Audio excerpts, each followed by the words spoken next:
Panawagan sa tanan nga mga patay dre. Kung sa mga kamag-anak nyo nga wala di kakadto, sila nga pangayo sa mga pasensya. Kaya hindi sila magkakadto kay tungod why sila sa pamasahe.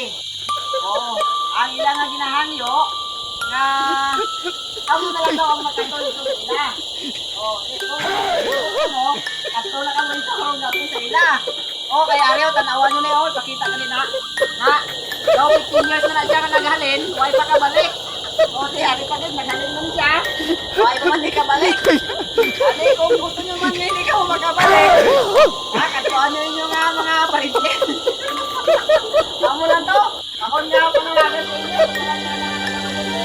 Tawag nyo naman. Wala na kanto. Ako na, alam na.